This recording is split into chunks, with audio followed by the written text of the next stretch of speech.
ኢያሱ ምዕራፍ 1 ከቁጥር 1 ወደ ታች አነባለሁ። እግዚአብሔር ባይሉ ከፍ ያለው ነገር ያደረገ መጽሐፍ ልጆች አውጡና ተከታተሉ። እንድም ሆነ እግዚአብሔር ባሪያ ሙሴ ከሞተ በኋላ እግዚአብሔር የሙሴን አገልጋይ ሌዊ ልጅ ኢያሱን እንዲህ ብሎ ተናገረው። ባሪያ ሙሴ ሞቷልና አሁን አንተና ይህን ሕዝብ ሁሉ ተነስታችሁ ለእስራኤል ልጆች ወደሚሰጣቸው ምድር ይህን ዮርዳኖስን ተሻገሩ። ለሙሴ እንደነገሩት የእግራቸው ጫማ የሚረገጠውን ቦታ ሁሉ ለእናንተ ሰጥቻለሁ የሚለውን ቃል ያዙት። ከምድረ በዳው ከዚህም ከሊባኖስ ጀምሮ እስከ ታላቁ ወንዝ እስከ ኤፍራጥስ ድረስ ከጠናቢያን ምድር ሁሉ እስከ ፀሐይ መግቢያ እስከ ታላቁ ባህር ድረስ ዳርቻቸው ይሆናል። በሕይወት ዕድሜ ሁሉ ማንም አይቋቋምም። ከሙሴ ጋር እንዲሁ ከአንተ ጋር ይሆናሉ። አልጥልም አልተውም። ለአባቶቻቸው ሰጣቸው ብዬ ማላቸው ምድር ለዚህ ሕዝብ ታወርሰኛለህ። ጽና፣ አይዞህ፣ ነገር ግን ጽና፣ እጅግ በርታ። ባሪያ ሙሴ ያዘዘኝ ሕግ ሁሉ ጠብቅ አደረገው። የሚሄድበት መንገድ ሁሉ እንዲከናወንልህ ወደ ቀኝም ወደ ግራ አትበል። የዚህ የሕግ መጽሐፍ ከአፍህ አይለይ። ነገር ግን የተጻፈበትን ሁሉ ትጠብቅና ታደርግ ዘንድ በቀንም በሌሊትም አስበው። የዚያን ጊዜ መንገድ ይከናወንልሃል። በምትሄድ መንገድ ሁሉ አምላክን እግዚአብሔር ከአንተ ጋር ነውና ጽና፣ አይዞህ፣ አትፍራ፣ አትደነግጥ ብዬ አላዘዝም ይላል። የመልእክቴ ዋና ርዕስ ትወርሳለህ ወይ ያስረክባል። ይሄ መጽሐፍ ቅዱስ ዘዳግም ምዕራፍ 1 እግዚአብሔር እስራኤላውያን ዘጸአት ምዕራፍ 1 ጀምሮ 7 ሰዎች ወደ ግብፅ አገር የያዕቆብ ልጆች ወደ ግብፅ አገር ከወረዱ በኋላ እግዚአብሔር በአብርሃም ዘመን ዘፍጥረት ምዕራፍ 12 ላይ ዘሮች ይገዛሉ፣ ከተገዙበት ከባርነት ይወጣሉ የተባለው ቃሉ ሊፈጸም እግዚአብሔር ወዴት ወሰዳቸው? ወደ ግብፅ አገር ወሰዳቸው። ከዛ በኋላ 7 ሰዎች ወደ ግብፅ አገር እንደወረዱ ዘጸአት ምዕራፍ 1 ይናገራል። ዘጸአት ምዕራፍ 1 እዛ እየተበሱ እያደጉ ከበሱ በኋላ ፋርዖን አስጨነቃቸው። እግዚአብሔር መጥቶ የሕዝብን ጩኸትን ከሰማይ ሆኜ ሰምቻለሁ። ያስጨነቃችሁትን ጸሎት ያስጨነቃችሁት የፋርዖን ቀንበርን ከላያቸው ሰብሬ አወጣችኋለሁ አለ። አንድ ሰው አሜን ይላል። ዘጸአት ምዕራፍ 1 ላይ እግዚአብሔር 1 2 3 ላይ እስከ 12ኛው ምዕራፍ ድረስ ፋርዖን ያስጨንቅ ነበር። በ12ኛው ምዕራፍ እግዚአብሔር እስራኤላውያን ውጡዋል። በሙሴ እጅ እግዚአብሔር ባስቀመጠው በትር እስራኤላውያን በታምር መራቸው። ምንም በሌለበት በምድር በዳ ላይ እግዚአብሔር መራቸውን አወጣቸው። ካወጣችሁ በኋላ በአባቱ ዘመን ገና ሊወለዱ ያሉ ልጆች ነበረባቸው። በመንገድ የተወለ 20 ሰዎች በታች እዛ አካባቢ ላይ ሙሴና ኢያሱ ብቻ ነበሩ። ካሌብ ነበር። መውረስ እንችላለን ያሉ ሰዎች አሉ። የፈሩ ሰዎች በዛ ጠብቶ ነበር። ይሄ ግን የእግዚአብሔር ድምፅ ቢሰማ ሁሉ ጊዜ ሙሴ የሚገባው ሙሴ የሚወጣው ሙሴ የሚከተል የሙሴ ተከታይ የነበረው ለኢያሱ እግዚአብሔር ደስ ያለ ይሄን ሕዝብ የሚታወስ አንተ ነህ። አንድ ሰው አሜን ይለኛል። ሌላ ፈርቶ በፈራበት ስፍራ አንተ አትፈራ። አንድ ሰው አሜን ይለኛል። ለአሜን ግቂ ጀባ ዳባሼ ካታራ አንድ ሰው አሜን ይለኛል። ሰው ሁሉ ፈርቷል። ሰው ሁሉ ፈርቶ በነበረ ጊዜ የእግዚአብሔር ድምፅ ወደ ሙሴ መጣ፣ ወደ ኢያሱ መጣ። ኢያሱ መጣና አንተ ኢያሱ አለ ሙሴ ጋር እንደሆነ እንዱ ካንተ ጋር ይሆናል። ዛሬ በጌታ ይሄ ዘዳግም ምዕራፍ ለመውረስ የተዘጋጀ ምዕራፍ ነው። ለመረከብ የተዘጋጀ ምዕራፍ ነው። ኢያሱ ደግሞ የተናገረው የሚወርሱበት፣ የተናገረው የሚረከቡበት፣ የተናገረው ወደ እጃቸው የሚያስገቡበት እንደዚህ ያለ ምዕራፍ ለአንድ ሰው ተከፈተለት። አንድ ሰው ዛሬ ይረከባል ወይ ይወርሳል? አንድ ሰው ይረከባል ወይ ይወርሳል? አንድ ሰው ጮሆ አሜን ይላል። እግዚአብሔር ካናን ምድር ገብታችሁ ወደ አባቶቻቸው የማለሏቸው ምድር ትወርሳላችሁ። ይሄንን ሕዝብ የሚታወስ አንተ ኢያሱ አትፈራ። ይዘህ ሕዝቡን ውጣ። ስትወጣ ዮርዳኖስ ከፊት አለ፣ ግን እግር ስረገጥ ወዲያና ወዲያ ዮርዳኖስ ይካፈላል። ከተካፈለ በኋላ ወደዛ ክብር ይስባ ጋይስካ ጦሰ ወዲ ወጥን ጋከና ማለት ስልጣን አይታ ከላው ባላረን እግዚአብሔር ሲናገር ለምን እግዚአብሔር ተናገረ ብሎ በቁጣና በድል የተነሳ መንፈስ ዛሬ ክንዱ ሰበረ። ዛሬ ክንዱ ሰበረ። አንድ ሰው አሜን ይላል። አሜን አመንታው አሰማኝ። ይሄንን ሕዝብ የምታወርስ አንተ ሌላው ደክሟል፣ ሌላው ተስፋ ቆርጧል፣ ሌላው ተይቷል፣ ሌላው አይቻልም ብሏል። ሌላ ሁሉ አንቀላፍቶታል። ሌላ ሁሉ አቅም የለም ብሏል። ይህንን ህዝብ ግን የምታወስ አንተ ነህ። አንድ ሰው በአንተ ምክንያት በአንቺ ምክንያት በቤተሰብ ላይ የሚወርስ ነገር አለ። ዛሬ ጸልያለሁ። መጨረሻ እግዚአብሔር ከዚህ ቀን ጀምሮ በዚህ ወር ላይ የሚሰራው ታምራል። ወይ ትረከባለህ ወይ ትወርሳለህ። እግዚአብሔር በየወሩ የተናገረው ቃል በሕይወት ሲፈጸም አይቻለሁ። እንደዚህ ጋር እንደገባው ጌታ እንደዚህ አለ። የምትወርስ ነገር አለ ወይ ትረከባለህ። አረ አንድ ሰው አሜን ለኛ። የሆነ በረዶ መንፈስ ወግቻል። አንድ ሰው ጮሆ አሜን ለኛ። የሆነ አሜን ካክ በደንብ ብለህ አሜን ይበል። ዛሬ ትረከባለህ ወይ ትወርሳለህ። መውረስ ማለት ሲናገር ለራስ ያልሆነው መውረስ ማለት ለራስ ያልለፋበት ላብ ያንጠባጠብክ ዋጋ ያልከበርከው መውረስ ለራስ ማድረግ። አረ በኢየሱስ ትወርሳላችሁ። አንዳንድ ሰዎች እንደዚህ ነው። አንዳንድ ሰዎች እግዚአብሔር ላቤን ይባርክልኝ የሚል ሰው አለ። ላብ ከባረከ ስንት 24 ነው የሚለፋ ሰው አለ። እግዚአብሔር ላብ ብቻ አይባርክኝ የሟርተኛውን ሲስ አሜን ዲያይደስ አሜን ኪኪ አንድ ሰው አሜን ለኛ። አንዳንድ ሰዎች ሞኝነት እምነት ነው። ሁሉ ጊዜ መውረስ ሲናገር የራስ ያልሆነ ማለት ለምሳሌ አባት ወንድም ወይ ሰው ከአባት የሆነ ርስት ወረሰ ይባላል። የራሱ ያልለፋበት ዋጋ ያልከፈለው ለራሱ ማድረግ ማለት ነው። እኔ አውጃለሁ ነገ የሚመጣው ወር የሚወርስ ሰው አለ፣ የሚረከብ ሰው አለ። ወይ ትረከባለህ ወይ ትወርሳለህ። ሁለቱም ይቻላል። አንድ ሰው አሜን ለኛ። አልሰጥም ብሎ የከለከሉ ከዚህ በኋላ ና ውሰድ። አትገባም ብሎ የከለከሉ ና ውሰድ። በኢየሱስ ከዚህ በኋላ አትታገድም ይሰጣሉ። እግዚአብሔር ሰጥቻለሁ እያለኝ ነው። ከዚህ በኋላ በእጃቸው ገባ።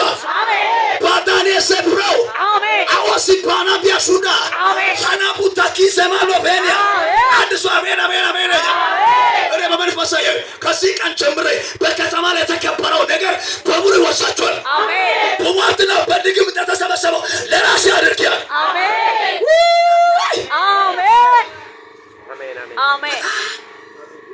ምን እንደሚሰማኝ እንጂ ያመና ካላስ ባለ ምን አሜን እንደምትል እንጂ እኔ ለራሴ ምን አሳያቸው በዚህ ወር አሳያቸው። ሁሉስ እግዚአብሔር የተናገረው በሌለ ሲፈጸም በእናንተ ፊት ይመሰክራል። ከተቀበልክ ለራሴ ይሰራል። አምላክ አውቶኛል። በዚህ ቀን ጀምሬ ወይ ትወርሳለህ ወይ ትረከባለህ። አሜን።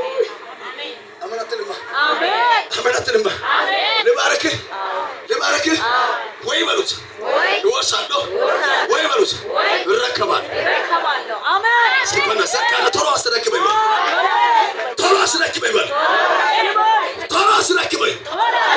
የኔ ነው። ቶሎ አስረክበኝ የኔ ነው። ቶሎ ስጠኝ። አንድ ሰው አሜን ለኛ። የታገለ ጨለማ ዛሬ ከላቸው ይወድቃል። ወደኋላ የሚጎተት ሰንሰለት ዛሬ በድንገት ይበጠሳል። አንድ ሰው አሜን ካለኝ ሃሌሉያ። እግዚአብሔር የተናገረው ቃል ይህንን ይስባል። የምታወርስ አንተ ይዘህ ትወጣለህ። አንድ ሰው አሜን ለኛ። እኔ ጌታ ምስክሬ ከዚህ ጸሎት በኋላ የቤተሰብ ማረፊያ የሚወስዋል፣ ለቤተሰብ ምንጭ የሚወስዋል፣ በሩ ሁሉ ገብቶ ናው ግባ የሚወስዋል። አንዱ ኢያሱ እስራኤልን ማውረስ ከቻለ አንተ ደግሞ ከተማውን ህዝብን ታስወርሳለህ። በሟርት የተሰበሰበው ታስወርሳለህ። አይደለም ና ወንድም አቤት። እኔ ባለፈው ሄጄ የሆነ ምንጭ አይቻለሁ ና አብረን እንውሰድ። አሜን ወንድም እኔ ባለፈው የሆነ ቦታ ሄጄ መልካም ነገር አይቻለሁ። ጥሩ ነገር አለ እና ብቻዬን ከመብላት ብቻዬን ከመታቀም አብረን ይዘን እንውረስ። አረገስም በኋላ ይዘህ ትወጣለህ። ታስወርሳለህ። በሰፈር ላይ ተቆሳቀሉትን ይዘህ ትወጣለህ። በድህነት የተመቱትን ይዘህ ትወጣለህ። በአንተ ምክንያት እግዚአብሔር ብዙ ሰዎች በርን ይከፍትልሃል። ለብዙ ሰዎች አንተ በረከት ትሆናለህ። አንድ ሰው ጮሆ አሜን። Benayan supra, fuchatetu bania, amasoko pre, vilo supreniant, boyolo sokanaya, አንድ ሰው አሜን ለኛ። ኢያሱን እግዚአብሔር ይዘው ወጣ። የሚገርመው ይዘው ወጣ። ይሄ ህዝብ ሁሉ ተከተላቸዋል። የሚበላ የለም። በመንገድ ላይ እግዚአብሔር ሁሉ ነገር ስላዘጋጃቸው ወጣ። አንድ ሰው አሜን ይለኛል። ቁጭ ብለህ ከመሞት እየተራመድክ ብትሞት ይሻላል። ቁጭ ብለህ በሰፈር ለመሞት ካልቀረ እንኳን ትንቢት እያለ ሻንጣ ይዘህ ዝም ብለህ ብትወጣ ይሻላል። ዝም ብለህ ከመሞት ዝም ብለህ እያሰብክ ከመኖር ወጥተህ እንኳን የሆነ አማራጭ ታገኛለህ። አንድ ሰው አሜን ይለኛል። እግዚአብሔር ቁጭ ካለ ሰው ጋር ያሻል። እግዚአብሔር ተነስቶ ከሚሰራ ህዝብ ጋር በጣም ይሰራል። እስከ አንድ ሰው አሜን ይለኛል። ሲነሳለው ይበላል፣ ይወሳለው ይበላል፣ ይወሳለው ይበላል። አንድ ሰው አሜን ይለኛል።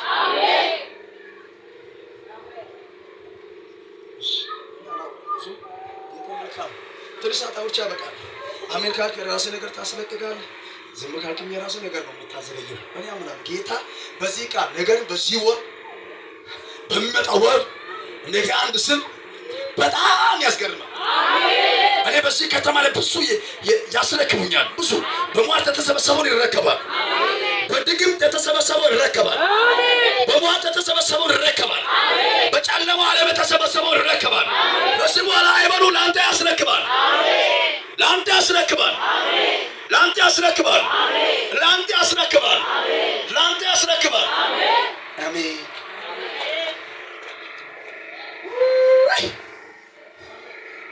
እጅግ ቀጽባችሁ ያዙ። ቀኑ ጌታ በዚህ ወር በጣም በሚገርም ሁኔታ ለዚህ ሰው በጣም ሲያደርግ ነው። አሜን። ቀለር ለዚህ ሰው እግዚአብሔር በጣም ሲያደርግ አይሻል። ይሄ ቃል በዚህ ቃል መሰረት ብዙ በሟርት የተሰበሰበውን ይወርሳቸዋል። አይበሉ ሊቀጣቸው የኔ ነው። ያው አንድ ሳይካ ውሻቻይካ ሁበሰካ ታራ የሶየት ልይ አንድ ሰላም በጌታ ፊት አንድ ነገር ላይ አይቻል። ጌታ በጣም አሳድጆ ያስለቅቃል። አለቅ ብሎ የሚታገለው ዋናው ሊቀቅ ያስገው በቂ ነው። ሊቀቅ ያስገው ሊቀቅ ለወንድሞቼ ልጆቼ ሊቀቅ ልጄ እየመጣች ናት። አሁን ለቀህ ውጣ። በረከታቸው ለቀህ ውጣ። ስኬታቸው ለቀህ ውጣ። ካናን ምድር እንደገቡ እግዚአብሔር አባረራቸው። ካናን ምድር እንደገቡ ለቀው ወጡ ይላል። ሊባረክ በኢየሱስ በአንተ ምንጭ ላይ የተቀመጡ ዙሪያቸውን የከበቡ የጨለማ ክንዶች በሙሉ ይመጣሉ። ምንጩን አንተ ራስህ ትጠጣለህ። ያንተ ምንጭ ጋር አንተ ራስህ ኮኔክት ሆናል። አምላክ እግዚአብሔር ያገናኛል። አንድ ሰው አሜን አሜን አሜን። የሚገርመው ነገር አለ። ይሄን ህዝብ ይዘህ ይውጣል። ዛሬ ጌታ ምስክር በዚህ ወር በእምነት ወንበርን ለመሙላት ከመጣ ውጣ። የእግዚአብሔር ቃል እኔ የእግዚአብሔር ቃል በእኔ ላይ አንድ ደቂቃ ሻርፕ ይሰራል።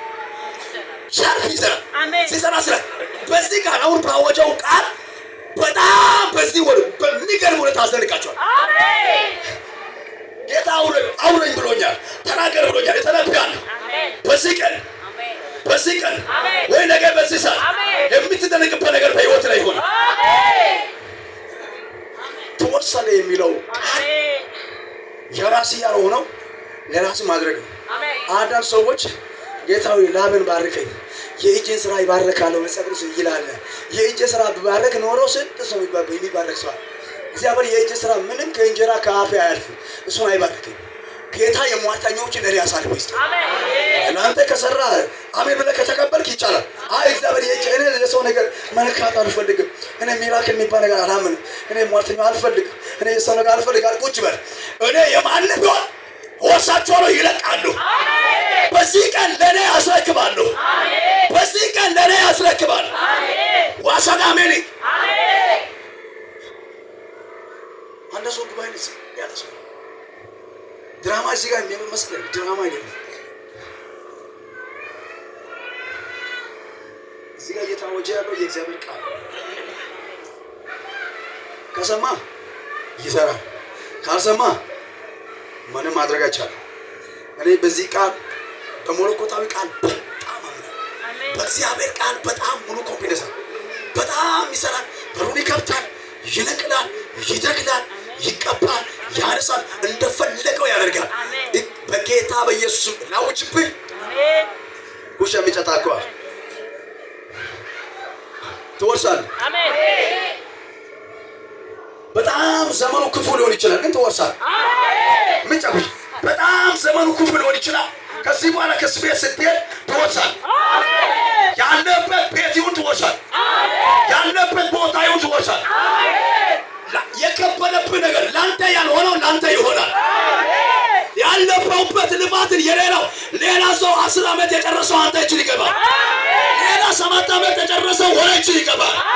በሰጣት ደቂቃ ውስጥ ወደ እጅ ይመለሳል። ሌላው ብዙ ዋጋ ላብን አንጠባጥበው ዋጋ የከፈለው ነገር በተለይ ዋጋ ከፍሎ ያገኘው የሰራው ነገር አንተ ደግሞ ትወርሳለህ በሚል ቃል ትወርሳለህ። ትወርሳለህ በሚል ቃል ትወርሳለህ። ጌታ ሆይ አስወርሰኝ። መንደር መውረስ ፈልጋለሁ ጌታ ሆይ። ከተማውን መውረስ ፈልጋለሁ ጌታ ሆይ። ትውልድን መውረስ ፈልጋለሁ ጌታ ሆይ። በሟርት የተሰበሰበውን መውረስ ፈልጋለሁ ጌታ ሆይ። በድግምት የተሰበሰበውን መውረስ ፈልጋለሁ ጌታ ሆይ።